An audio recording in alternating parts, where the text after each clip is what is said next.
Okay, we'll go ahead and get started. Afterwards today. So I appreciate you guys being here on what is a very rainy, very unpleasant Monday. But for people following along online, if you can just let me know, I'm having the chat up to the best of my ability. If you have questions or you can't hear me, let me know so that I can fix that. So what we're going to do today is really just start off with the basics. When I started teaching this class, not so few years ago at this point, what I kind of realized is I had a general expectation of civics. And that's not a criticism of any of you guys. I don't know what your high school education was like, but we were talking about things like the judiciary and acts of Congress and the executive branch. And there wasn't a ton of understanding as to how these things really interacted. So what I like to do with the first class and a half of a semester is give you guys a solid foundation as to, it would help if I stopped muting this, solid foundation as to how these things interact. So when we're talking about state law and how it comes in conflict with federal law, what the heck happens to that state law? So today is really about basic, really basic law to kind of go through what high school government, hopefully covered a little bit, but I know that it was probably 3-4 years ago at this point. So we're going to start with the United States government. And this is the structure we're taught, right? This is the one that we get with the Schoolhouse Rock, if you guys are familiar with those.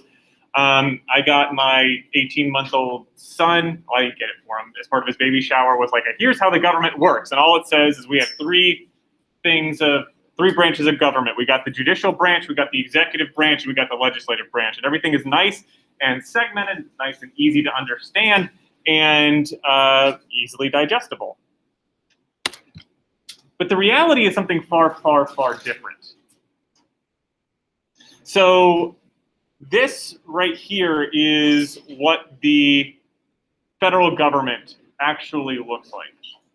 You have the legislative branch, which is Congress. You have the executive branch and all the subsidiary agencies. You have the judiciary, but then you have federal district courts, you have federal appellate courts, you have magistrate judges, you have so the Supreme Court and all these other things. So,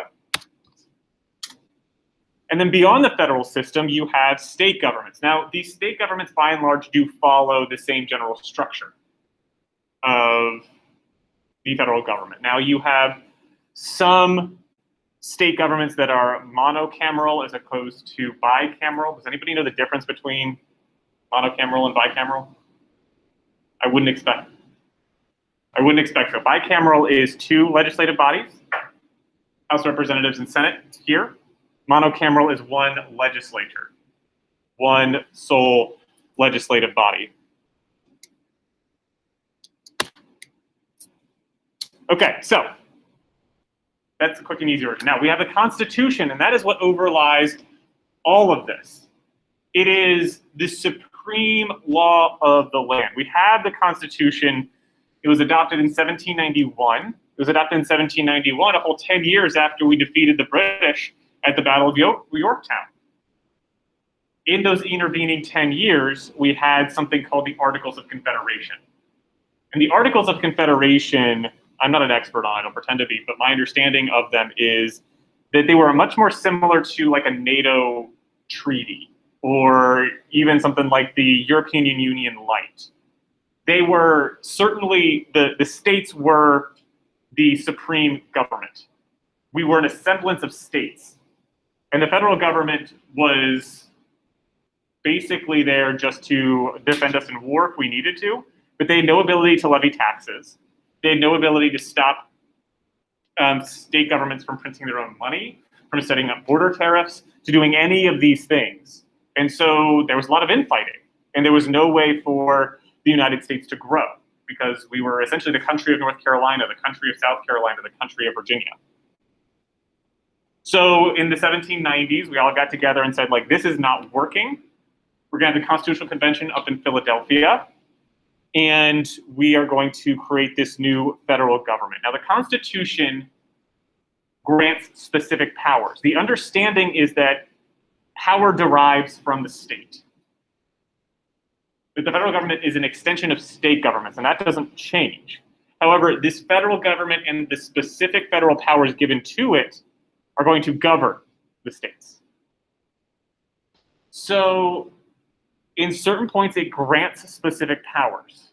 One of the things that we'll talk about actually is the Copyright Clause, the Copyright Act that is passed by Congress. And actually, if you look at Article 1, Section 9, and I don't know how well-versed you guys are in Article 1, Section 9 of the Constitution, it grants Congress the exclusive ability to, for a limited time, grant the property grant to control the papers and inventions, the writings and inventions of creators.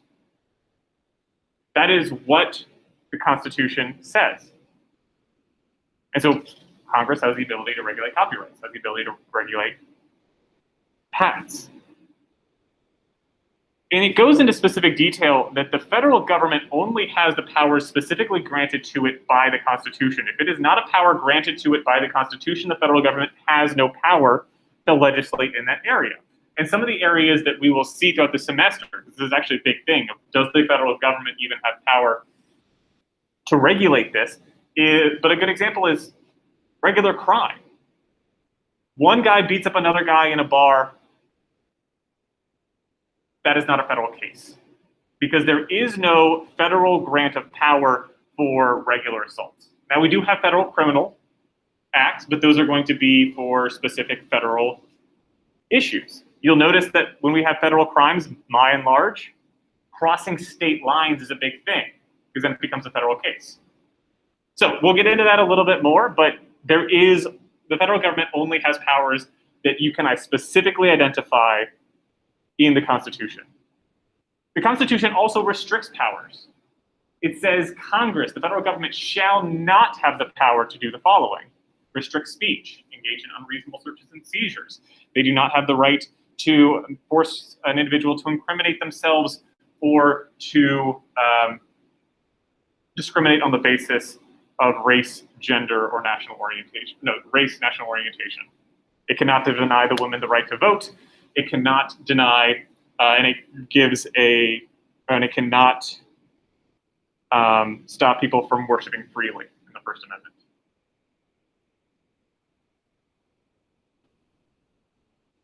Does anybody know what the Third Amendment is? I'm really curious. I've never once had somebody without an obvious Googling tell me what the Third Amendment actually stops. Anybody know? Yeah, so like, what does the Third Amendment say? What does it stop the federal government from doing? Forcing you to quarter soldiers in your own home, which is obviously something I know you guys are gravely concerned about. But it has never been legislated because the federal government, as far as I know, has never tried to force individual people to house soldiers. This is something that I really want you guys to know when you take this class. Constitutional does not mean good, and unconstitutional does not mean bad. And this is something that I do honestly believe that both sides of the political spectrum engage in about equally. They'll say, you can't do that, it's unconstitutional. And what they really mean is, you can't do that, I don't like it. You can't do that, I think it's wrong, I think it's unjust, I think it's inequitable. And they very well might be right. We can look at the tax system in this country and say that it is not equitable, that it doesn't, fulfill the priorities that we think it should. But that doesn't make the tax system wrong. It doesn't make the tax system unconstitutional. Additionally, there are a lot of things that the federal government can try to do that are good, but maybe are unconstitutional. One of the examples that we have is the Violence Against Women Act that was initially passed in the 90s. It criminalized a whole bunch of crimes that were targeted specifically against women, things like spousal abuse, things like ensuring that certain individuals couldn't have access to firearms. And the Supreme Court, and it's not a perfect decision, so you can certainly disagree with it, but what the Supreme Court said is like, well, that's great. But can you tell me in the Constitution where the federal government has the power to just arrest people for what has traditionally been state-level crimes? And so the Supreme Court was not saying we hate women. The Supreme Court was saying this does not pass constitutional muster. This does not fit with what government's powers under the Constitution are. And we'll talk about how accurate that is in practice, how certain judges might bend their understanding as to what the Constitution says to fit their own personal preference. But theoretically, that's what we're looking at. And so we're going to be talking about constitutional versus unconstitutional. I never want you guys to say or think that constitutional means good, unconstitutional means bad, because that's just not the way that it works. Okay, so US Constitution is going to apply to both state and federal governments. So if something is, the Constitution governs state law as much as it governs federal law. Things like the armed forces. We can have a National Guard, but North Carolina can't raise its own army because that power is given to the federal government. It can't impose taxes among the states because that power is given to the federal government. And the states cannot pass a law that is in conflict with that. We also have the possibility of amending the Constitution. The Constitution is not a perfect document. Does anybody think of a really obvious way that the Constitution, as it was initially written, is not a perfect document? The census requires that the full amount of whole persons be counted as part of the US Census. But then something came along that was known as the Three-Fifths Compromise. Anybody know what the Three-Fifths Compromise is? Yeah.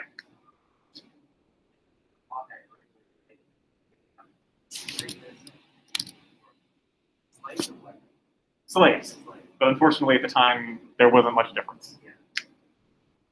It's whole free persons, which means that for the purpose of counting slaves, which was obviously racially based, there were no white slaves at the time, 3/5 were counted. Now, is that good? I think we can all agree that that is not. Again, I like to respect all viewpoints here, but I've yet to have anybody say that that is a good part of the Constitution, thankfully. It was amended. It was taken out. It was stopped because there's a recognition that the Constitution is not perfect and that we need to amend it. Additionally, there are two people in this room that could have voted when the law was passed in 1790. Actually, maybe just one. Do you own property? Do you own your own home? No. Okay, one person in this room could have voted for president. We recognize that that is not okay, but the Constitution was explicit about that. And so it needed to be amended, which it was, in the form of the 12th Amendment, the 14th Amendment, the 19th Amendment. Now, if you want to amend the Constitution, it is incredibly difficult.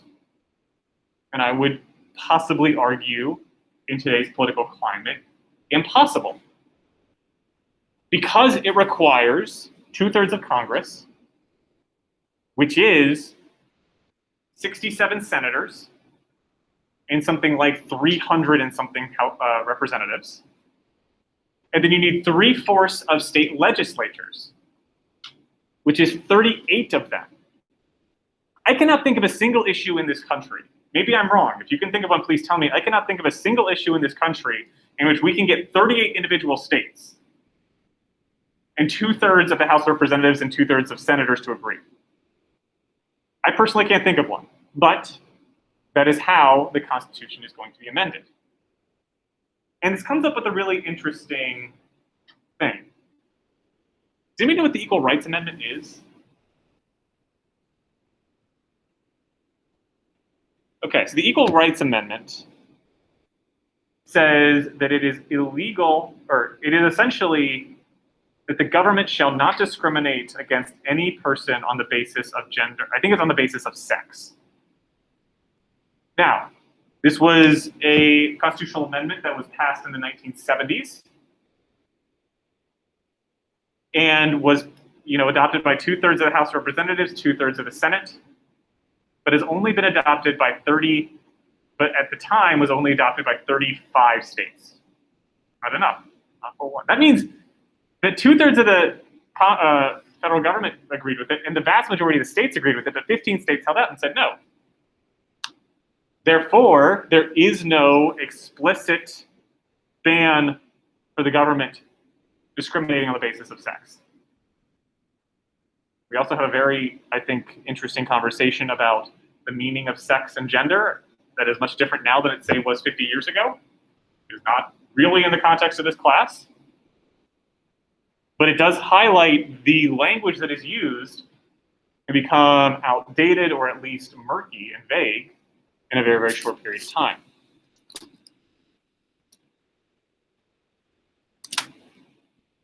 Okay, legislative branch. This one should be easy.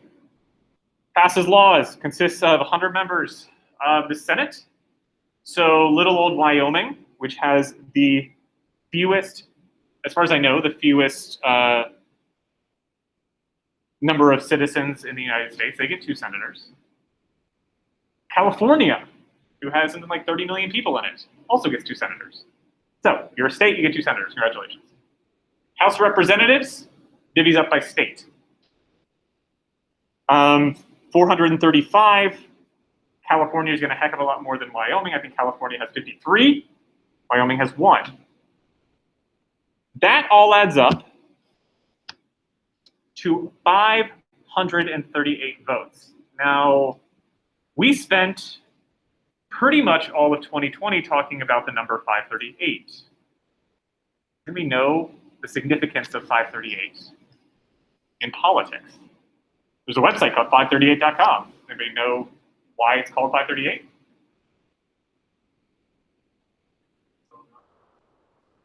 The Electoral College, exactly.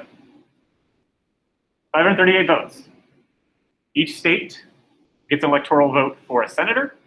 Each state gets an electoral vote for a House representative, or a representative, which means you need 270 electoral votes to become president of the United States. Joe Biden got 306. Donald Trump got whatever the remainder of that is. I'm bad at math. And that's how we have the Electoral College. Bills must be signed by the president in order to become law, and thus it is overcome by a 2/3 majority of both houses, or both chambers, both Senate and House Representatives.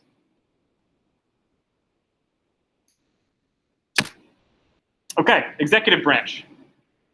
We just had a whole election, a very difficult election about who gets to become the head of the executive branch. And that's really what the president is. They are granted some specific powers by the Constitution. For example, they are the commander-in-chief. They have the ability to pardon. They are required to give a State of the Union address. So they have some very specific powers, but really, where they get the vast majority of their power is the ability to enforce acts of Congress. So, Congress passes an immigration law. It's up to the president to come up with a structure and be responsible for actually enforcing that law.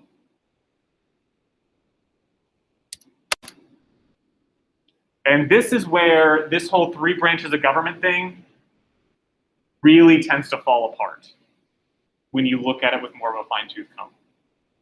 We, I think a little bit lost in all of the insurrection talk and a lot of the impeachment talk and a lot of the inauguration talk is one of the things that President Biden has been doing is nominating the head nominating his cabinet and nominating the head of the various executive branches. And these are called administrative agencies. Sorry. And they are responsible for enforcing acts of Congress. So what I do in my kind of everyday life is I am a disability attorney. You pay Social Security taxes when you work. If you become disabled, then Social Security will pay you a disability payment so you don't become homeless. Long and short of it. Social Security Administration does not believe that everybody is disabled who says that they are. And so my job is to help people who are injured, who feel like they are not able to work, to convince the Social Security Administration that they are in fact disabled and should be entitled to those benefits. Now, Social Security is going to write regulations because the Social Security Act was passed in 1937. how the heck is a 1937 law going to talk about somebody's ability to operate a computer or fly a plane or, travel across the country? It's not. So it's going to be up to the Social Security Administration to issue regulations, issue its own laws. So they're their own legislature. They have an enforcement mechanism, right? They can deny benefits. They can investigate people. They can do all the sort of police and executive work that you would see with traditional executive. And most of what I do is actually representing people in front of judges. So they're their own judiciary as well. So these administrative agencies, and to give you an idea, this is just part of them. I'm just looking through. You have, that's actually kind of difficult to see. Well, there's Social Security. Just think about all the kind of acronyms for executive agencies that you hear in the news. FEC, Federal Elections Commissions, FCC, Federal Communications Commission. You have the branches of government. You have the U.S. Army, the Navy, Space Force now. You have Social Security. You have Veterans Affairs. You have the Department of Transportation, the Department of the Interior. You have the Department of Native American Affairs. These are all administrative agencies. And as journalists, as filmmakers, as all these other people, let's say you're a filmmaker, you're a scriptwriter, you're going to deal with the FCC and the U.S. Copyright Office a heck of a lot more than you're going to be dealing with your local senator. They don't care about what you're doing. It's going to be these administrative agencies. And the laws that they pass really aren't subject to democratic review. And what I mean by that is there were a lot of people who really, really, really hated the head of the FCC under former President Trump, Ajit Pai. He was not a fan of net neutrality. He did away with some ownership regulations, vertical integration. And so there were a lot of people who were really unhappy with the direction the FCC was going. How do you vote Ajit Pai out of office? What do? Can you vote somebody else in as head of the FCC? No, you just have to hope that your president wins and that they replace them. And so there are positives and negatives to this. Positive is that, does anybody know what the FCC really does? Do we know how to read an FCC circular or know that when really know the intricacies of net neutrality? The answer is not really. And so should we allow people, and kind of it's a fear of democracy a little bit, should we allow people who really don't understand the FCC to vote on who gets to run the FCC? No, we should elect an executive who we believe has valuable judgment and character and all of these other things to appoint them for us. So there's a way to insulate these highly specialized area of law from public pressure that maybe doesn't fully understand. On the other hand, it's just downright anti-democratic. You have people in power making choices that affect your life directly, and you are given very little to no power over how they hold their office and your ability to replace them. So it's a double-edged sword. But the executive branch has exploded to a degree that there's no way that the founding fathers, when they wrote the Constitution, ever envisioned. You can think that that is a good thing, you can think that is a bad thing, but it is certainly not in line with what was initially envisioned in this country. Okay, judicial branch. I do not have it with me, but I will bring, as long as somebody to Google it, I will bring sorry, Ellis asked about censorship. What do you mean by that, Ellis?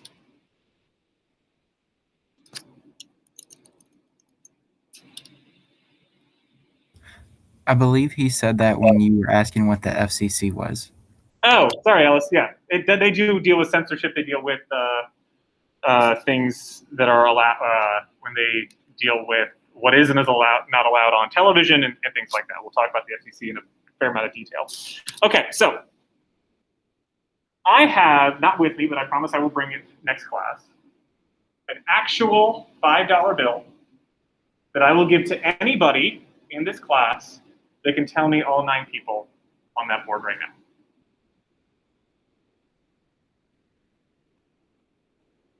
Can anybody tell me 3?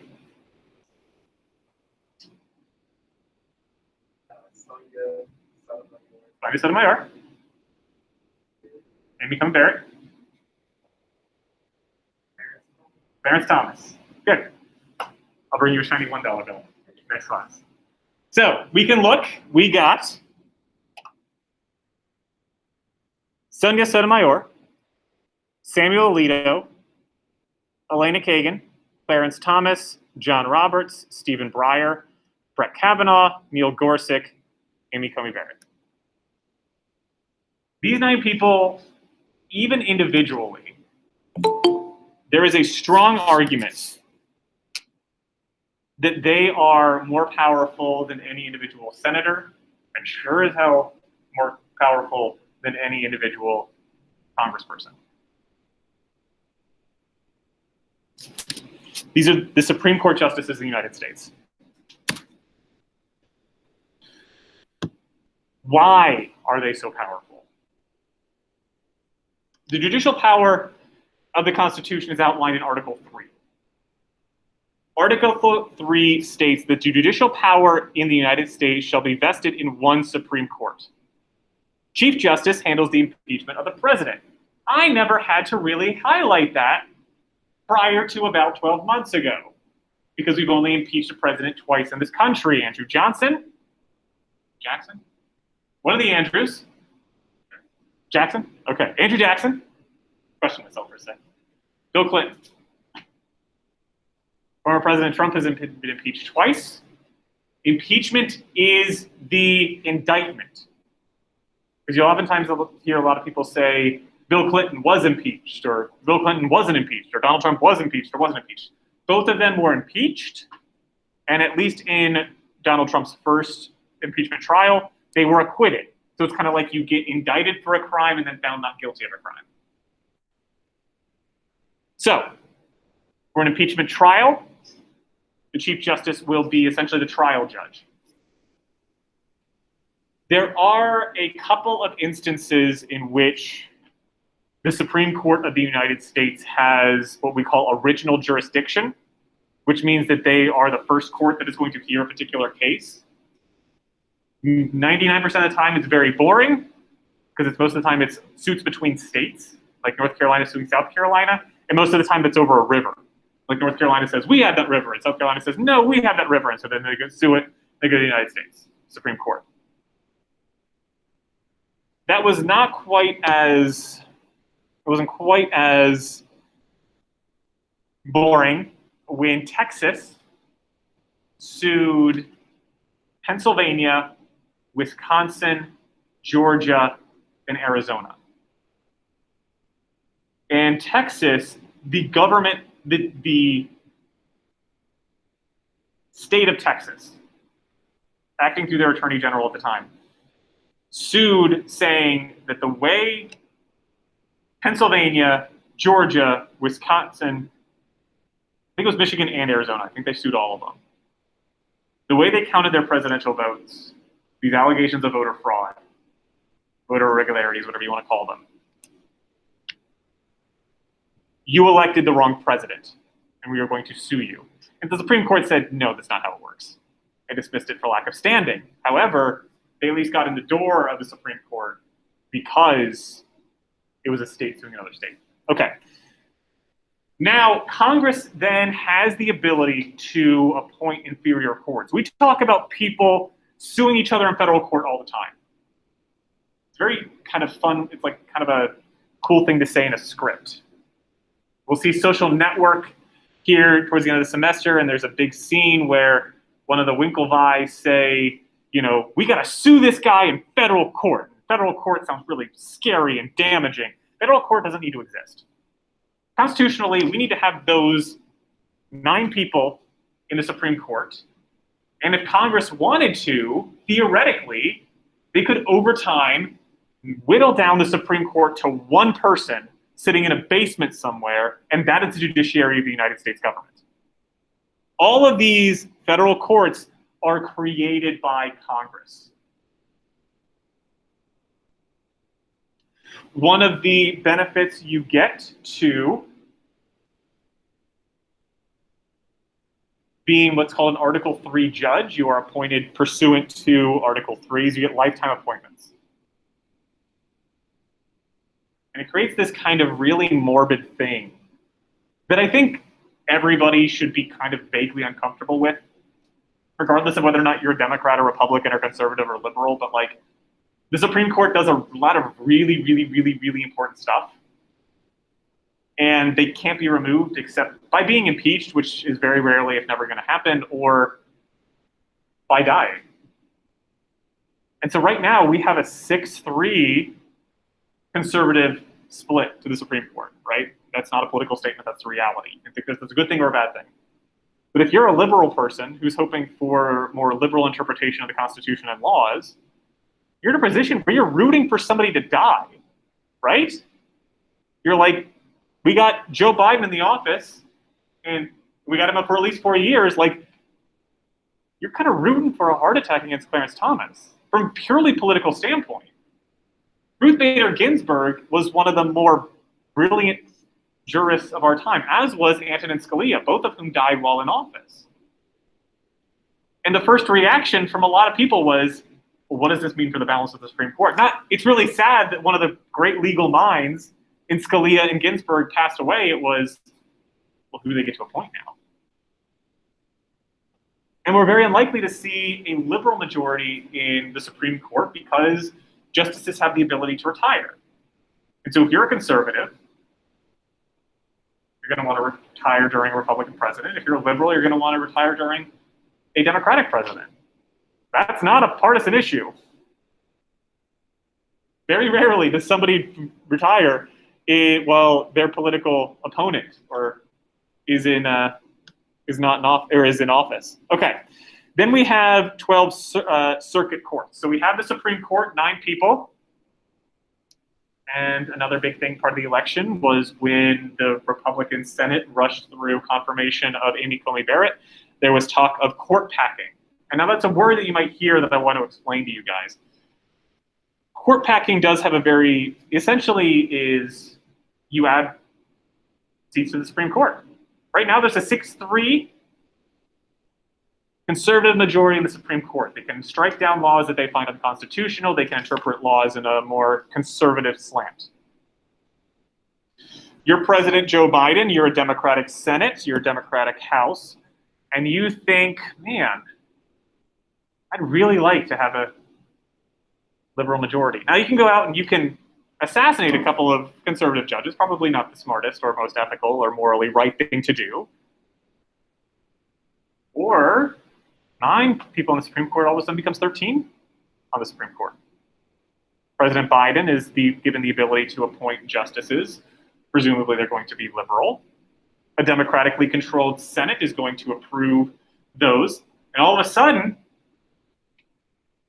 a 6-3 conservative majority becomes a 7-3 liberal majority.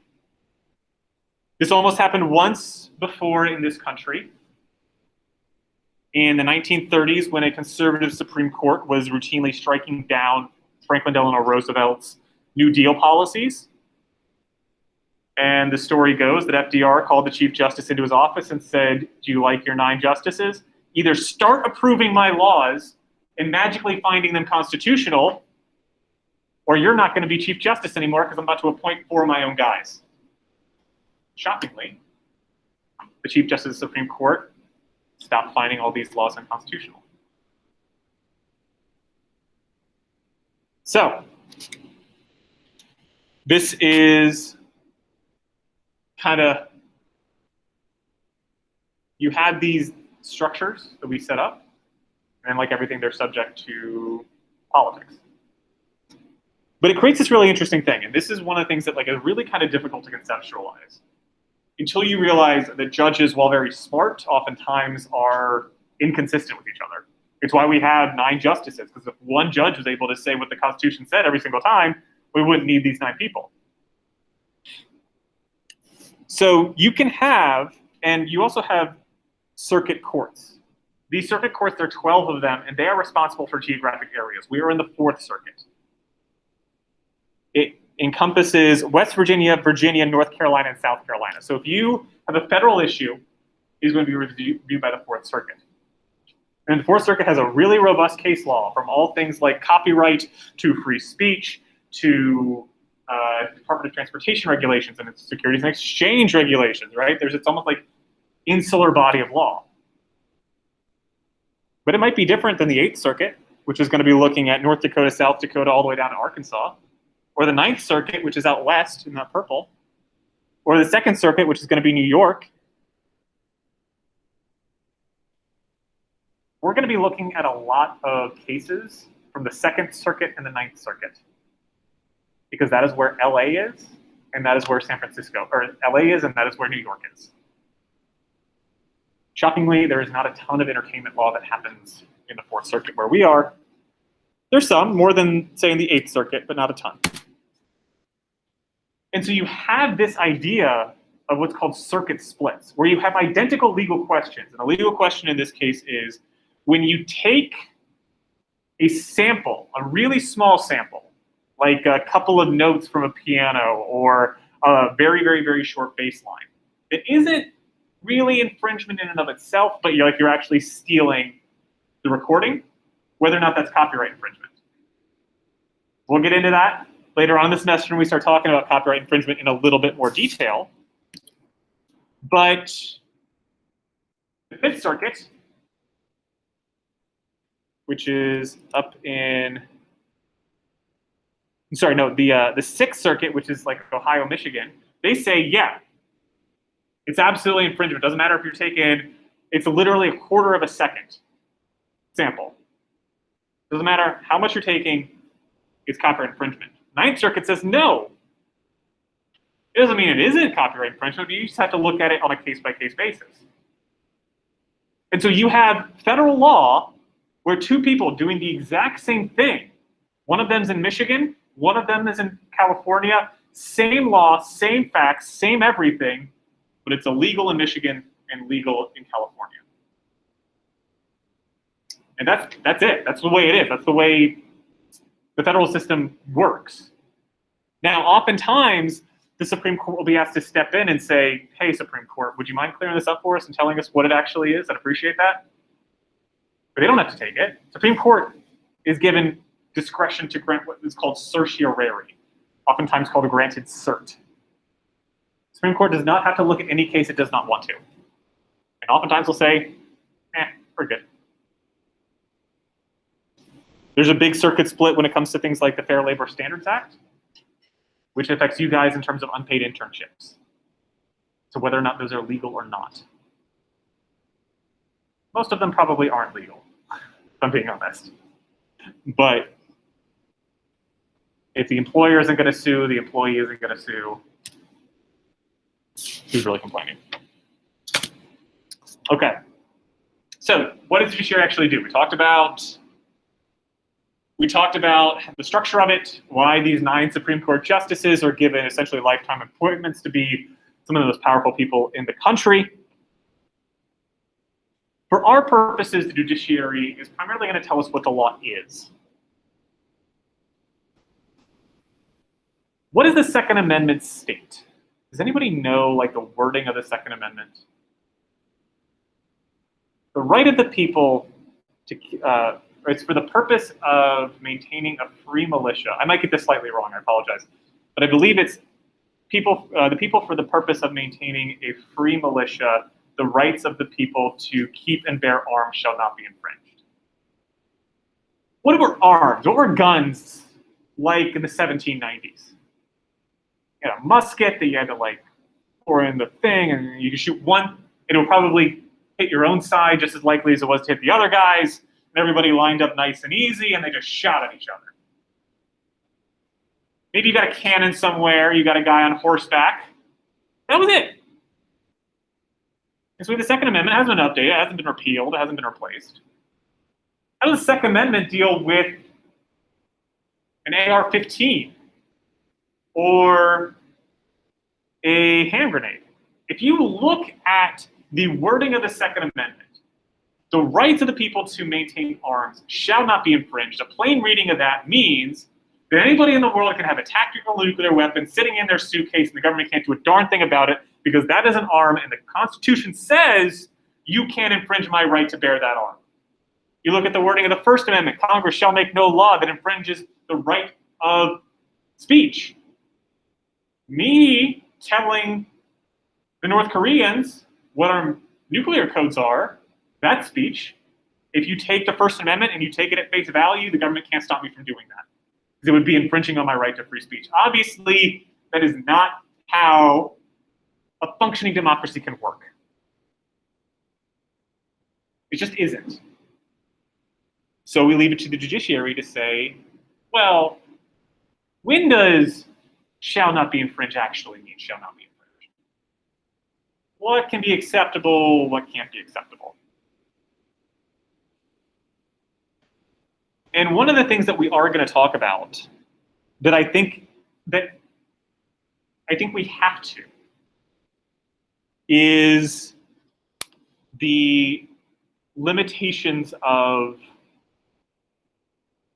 having the 9 people. I think if I want to say this delicately. How many black women have been on the Supreme Court? 0. How many black men have been on the Supreme Court? 2. How many people from the past 100 years have gone to a non-Ivy League school? 1. That is Amy Coney Barrett. I think that's important to talk about. We're not going to get sociological in this class. I'm not qualified to teach you guys about that. But we will be looking at how other countries look at similar issues. And I'm not going to say that a decision from the 1960s is wrong. There are some decisions that I am comfortable saying are flat out wrong. When we said that it was fine to intern Japanese Americans because they were Japanese Americans, okay, I'm comfortable saying that that was wrong. When Dred Scott happened and we said that the Constitution requires that certain races of people be property, that's wrong. Pretty much everything else we can talk about some shades of gray in. But we are going to talk about, that's important to talk about. And I don't think it can be overlooked.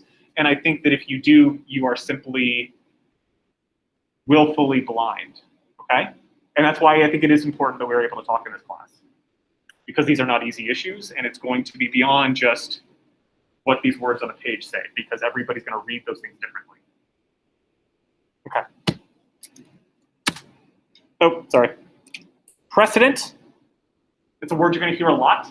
Precedent is inferior. It's a process by which inferior courts are required to follow the law of superior courts. So when the Supreme Court says something, like this is what the First Amendment says. Flag burning is protected speech under the Constitution. The First Circuit, the Second Circuit, all the way to the 12th Circuit has to agree with that. They have to say, yes, flag burning is protected by the Constitution because the Superior Court told them that's what the law said. District courts are bound by what the Court of Appeals said. State courts are going to be bound by what federal courts say and down so far down. Stare decisis, which is a very fancy Latin word, which I don't fully understand because I failed Latin in high school, no lie. It means courts, unless required, will not overturn previous decisions. So when a court says same-sex marriage is protected by the 14th, I think it's the 5th and 14th Amendment to the Constitution, that theoretically the next Supreme Court should abide by that previous decision. Doesn't mean that they will, because judges are free to do whatever the heck they want, but that's at least a legal philosophy. Okay, Supremacy Clause. Article 6 of the Constitution says, in full, this Constitution and the laws of the United States, which shall be made pursuant thereof, and all treaties made and which shall be made under the authority of the United States shall be the supreme law of the land, and judges in every state shall be bound thereby, anything in the Constitution or laws of any state to the contrary notwithstanding. That is a lot of words for saying federal law wins 100% of the time. 100% of the time. Do you guys want a clue as to one of the questions I will almost certainly put on your exam? It is going to be a true-false question, and true-false is going to say, under the Supremacy Clause, the federal government will always supersede a state law unless it is a clause in the Constitution predating 1790, something like that. And it's supposed to trick you to think, well, hold on, state constitution, that sounds really important, right? We shouldn't be able to overturn that. No. If something is in conflict with a state law or a federal law, it loses. It doesn't matter if it's this podunk little regulation buried somewhere in the Federal Register that like 7 people have read, and it comes in conflict with the most important and sacrosanct foundation of a state constitution. That little podunk regulation wins. It is a hard and fast rule. There are no exceptions, at least not that I'm aware of.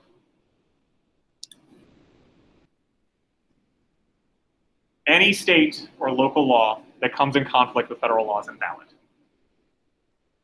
And as we'll talk about a little bit later on in the semester, there are even instances in which state laws that aren't even in conflict with federal law are invalid because the federal government might one day want to regulate in that arena. It's also why we talk about state law less than we talk about federal law. The other reason we talk about state law less than federal law is just, I don't know where you guys are going to be after graduation. I'm not going to spend a ton of time talking to you in North Carolina. I'll for sudden for you guys to go up to LA and try and work out there, or New York, or Georgia. So, okay, civil versus criminal law. Civil law involves conflicts between parties, individuals suing each other. The goal is compensation. The purpose is to fix a legally suffered harm, a legally redressable harm.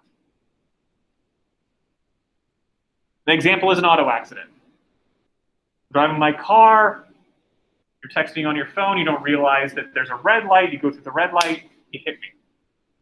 I sue you. I say that I suffered $500 for that bumper. I had to go to the ER. They did some x-rays in my neck. That sent me back $1,000. And I missed so many days of work because I did deal with this whole nonsense. So I'm going to sue you for $5,000. Hey, $5,000. That's how somebody's made whole. Contract dispute. I think the contract says this. I think the contract says that. We're going to go to civil court and we're going to let the judges figure it out. We're going to let a jury figure it out. But again, the goal is compensation. Now, this can oftentimes come in the form of money. That's oftentimes what we'll see. It can also come in the form of an injunction. You're infringing my copyright. Not only do I want you to pay me for infringing my copyright, but I want you to stop doing it for goodness sakes. The judge will say, stop doing it for goodness sakes. Otherwise, we're going to send the federal law enforcement after you. But we're not going to throw anybody in jail. Nobody goes to jail for a civil violation. Does not happen. Criminal law involves punishment for actions the government has deemed to be contrary to public policy. You murdered a person. We don't like that. We think that people shouldn't be killing each other without just cause. So to stop you, we're going to take you, we're going to put you in jail. And that's going to serve a number of purposes. Number one, people do bad things, we punish them. That's what our parents taught us when we were little. Number two, presumably somebody who's going to go kill somebody without just cause probably is not going to be safe to operate in polite society. So for the sake of all the people in this room, we're going to take a murderer off the street and make sure that they're isolated. Rehabilitation, theoretically. If prison is done correctly, it'll help people fix the error of their ways. And finally, deterrence. I saw that other guy go to jail. I'm not going to go commit murder. I don't want to end up like that guy. The burden of, and I'm sorry, for civil law, the burden is what's called preponderance of the evidence. Preponderance of the evidence is a fancy way of saying more likely than not. If the dispute is between two people, which one of them ran the red light, whoever proves their case by 50.000001% wins. Because it's more likely than not. Burden of proof in criminal law is beyond a reasonable doubt. Doesn't mean beyond all doubt, but beyond a reasonable doubt. I'm not going to give you a percentage because they don't give us a percentage, but pretty darn certain. Examples: murder, fraud, conspiracy. All those people are getting arrested for storming the Capitol. Now, a good rule of thumb that you guys can use for both the purpose of this class, as well as when you're reading the news and things like that. If a defendant is being sued, it is civil. If a defendant is being charged, it is criminal. Additionally, when you have a criminal case, the state, by which I mean the United States government or a local government or whomever, is a government agency that is pressing those charges. They are the plaintiff. They are the bringing party. Every single time. For the sake of simplicity, there is no such thing as a private prosecution in this country. I can't throw somebody in jail because I don't like them as a private citizen.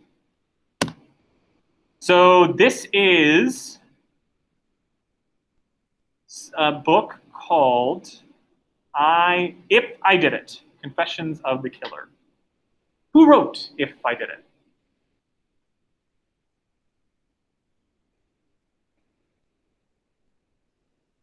O.J. Simpson. O.J. Simpson wrote a book called If I Did It. Now, did O.J. Simpson go to jail, or did he go to prison for murder? No, not guilty. So how the heck did the Goldman family, Ronald Goldman was the other guy who was killed, in addition to Cole Brown Simpson, how did they get the ability to publish O.J. Simpson's book? He was found not guilty by a jury of his peers, right? He should be a free man.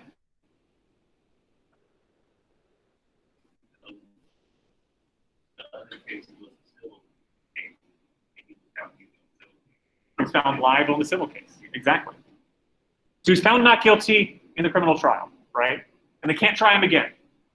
It doesn't matter if O.J. Simpson walks out of that courtroom after the not guilty verdict and say, ha, I actually killed those two people. What are you going to do about it? Because we have something in this country called double jeopardy. Once you're tried and found not guilty, you cannot be retried for the same crime.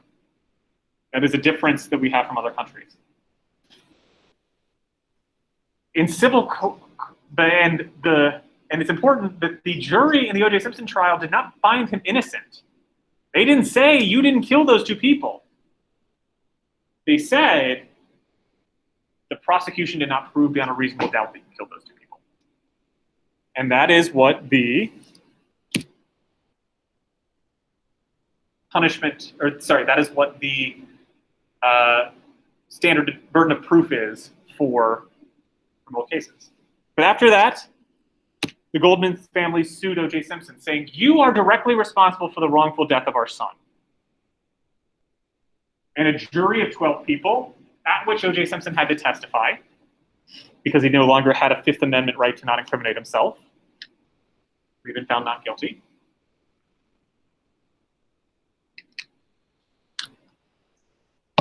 Found him liable. Found it more likely than not that he intentionally caused the death of those two people.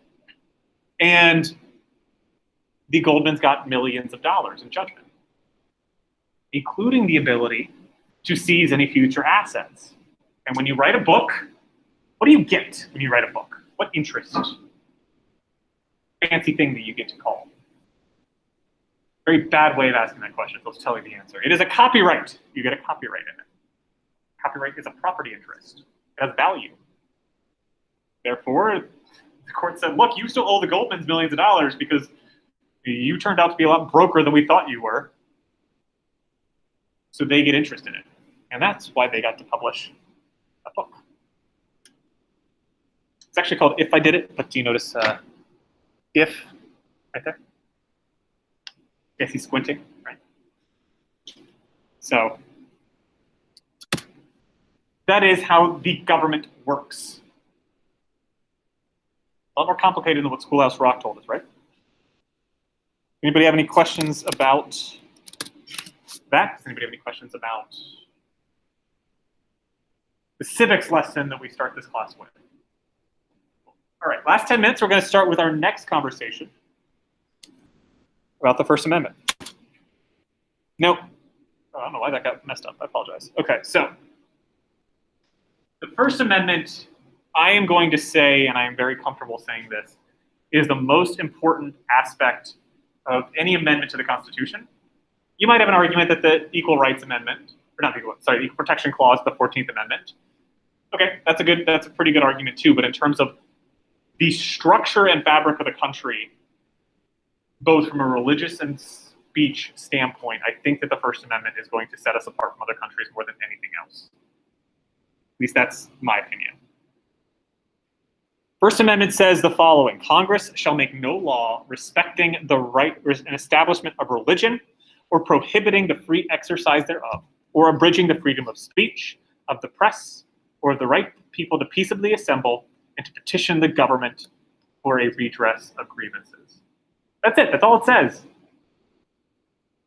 Now, found in there are 5 freedoms. 5 freedoms that the Constitution gives the people, that the government cannot infringe upon. Religion, speech, press, assembly, petition. I say this every single semester, and I still get people who get it wrong, but I'm going to tell you right now what the first question on your exam is going to be. The first question on your exam is going to be, the First Amendment to the Constitution of the United States grants individuals 5 freedoms. Which of the following is not a freedom granted by the First Amendment? And it's going to say religion, speech, press, assembly, or petition, one of those 4. And then it's going to have in there, I'm going to go ahead and tell you what is likely to say as the wrong option. Protest. Protest is not a specific right granted by the First Amendment. Now, does the First Amendment protect your right to protest? You're darn right it does. Because you have the freedom of speech. You have the freedom to petition. You have the freedom to assemble. But there is no constitutional right to protest. You've got to look at these 5 freedoms and kind of come up with, well, clearly protests fitted within that construct. And it also means that protests, religious services, assemblies, if the government wants to regulate them, it's going to have to do a fair amount of legwork to do that. A lot of countries, due to COVID-19, shut down public protest. You saw it in Australia, especially over the summer, because the Black Lives Matter protests were not an American thing exclusively, right? It was primarily here, but you saw protests in London, you saw protests in other parts of Europe, non-English speaking parts of Europe. And the governments there shut those protests down, not because they're strongly anti-democratic, like nobody's like, damn you Belgians, you authoritarian government. But they were able to say COVID-19 is a public health emergency, we're going to have to stop people from gathering. Therefore, these protests are going to be illegal. The United States doesn't do that. We're the First Amendment. No, they can still regulate gatherings, they can still regulate speech in some way, shape, or form, but certainly not as easily as they're going to be able to stop people from going to the grocery store, or going to see a movie, or going to a Carolina Panthers game. Same thing goes for religion. Doesn't mean that we got to let, Catholic churches fill up to full capacity with no one wearing masks and nobody giving a darn. But it sure as heck doesn't mean that you can single out religious services, as was done in New York, for special treatment or punitive action because you feel as though religious gatherings have been super spreader events in the past. These are special areas in which the government has to be very careful, if not totally forbidden from, regulating. What are the Simpsons there? Okay. There was a museum in Washington, D.C., which I really love, now no longer exists, called the Newseum, the Museum of News. And they did a survey that looked at essentially public education on constitutional issues. And they said that, actually, let me ask this. Do we know, can we name all 5 people in that picture? Yeah. Exactly. Homer, Marge, Bart, Maggie, Lisa. 5 Simpsons characters. Something like 40% of the United States could do that, right? Less than 1% of people could name even 3 of the constitutional freedoms in the First Amendment. And that's fine, right? I'm not expecting people to sit down and like read the First Amendment. Like most people know we have freedom of speech, freedom of the press, freedom of religion. But I want you guys to be one of the 1% who actually knows all 5 of these. So that is why it's going to be first on the exam. Now, I still have people get it wrong every single semester. My hope is that not you guys this time. Okay, so let me give you some history.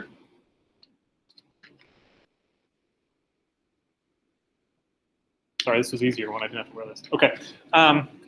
It was passed as, excuse me, part of the first 10 amendments to the Constitution. The Constitution was 1789, and the Bill of Rights was 1791. That will not be on the test. But it's the first 10 amendments to the Constitution.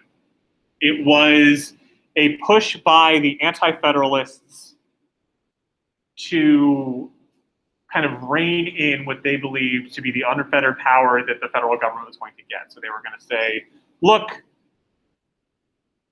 the government should not be able to infringe on freedom of speech. They should not be able to infringe on people's right to bear arms. They should not be going through people's possessions and papers without a warrant. So those were all ratified.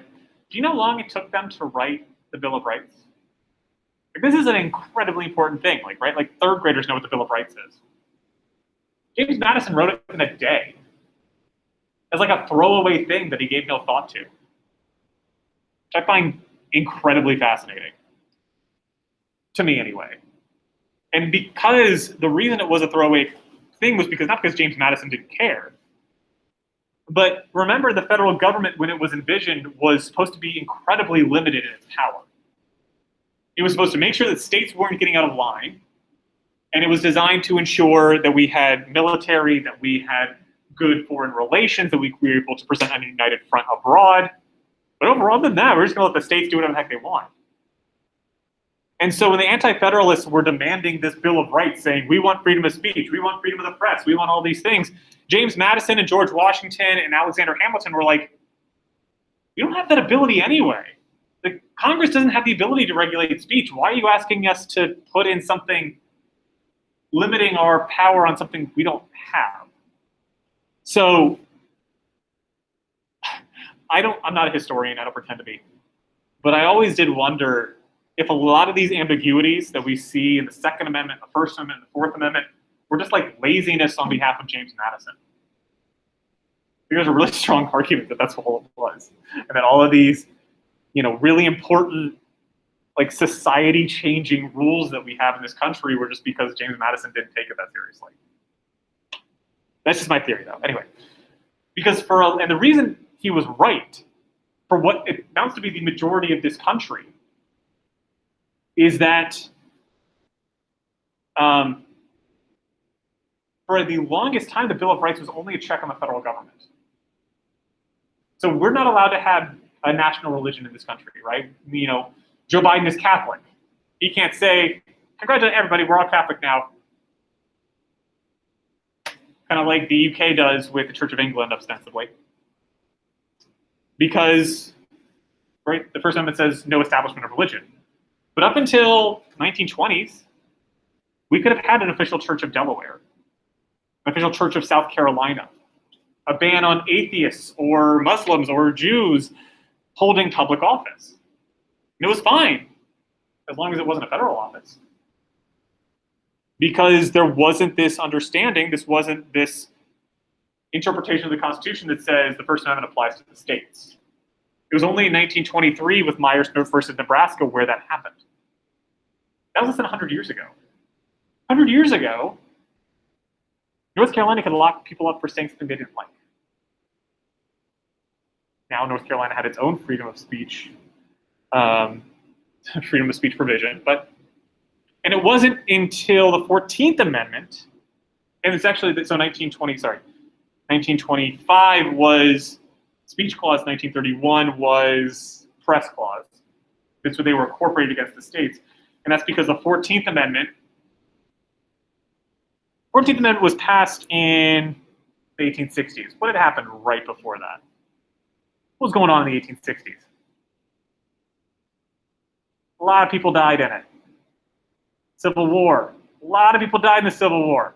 A lot of people died because states believed, for a lot of other reasons, but one of the things is that states believed that they had sovereignty, that they should not be subservient to a federal government. 14th Amendment said, okay, you lost that. We're going to make it explicit you're subservient to the federal government. And we're going to pass a bunch of laws saying you're not allowed to do a bunch of things that led to you trying to violently separate yourself from the United States government.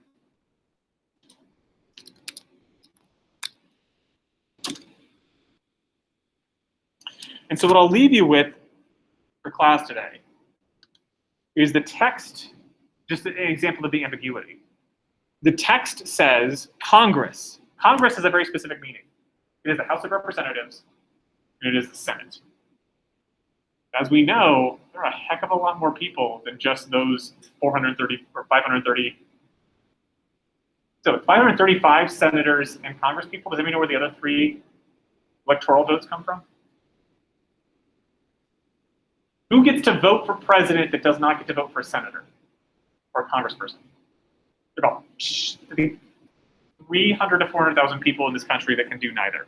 They can vote for president but cannot vote for. They're about 300 miles north.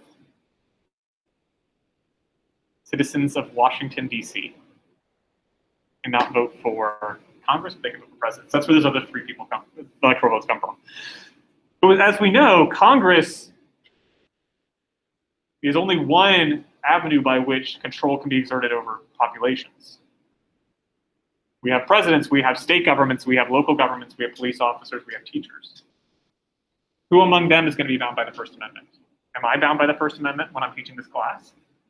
Is your employer down at, Target bound by the First Amendment? We'll talk about that next class. So I appreciate you guys being here on what was a very unpleasant weather day. And I will see you guys on Wednesday. I like to take the first couple of weeks easy on reading, so you don't have anything for Wednesday, but I will change that starting next. Thanks, guys.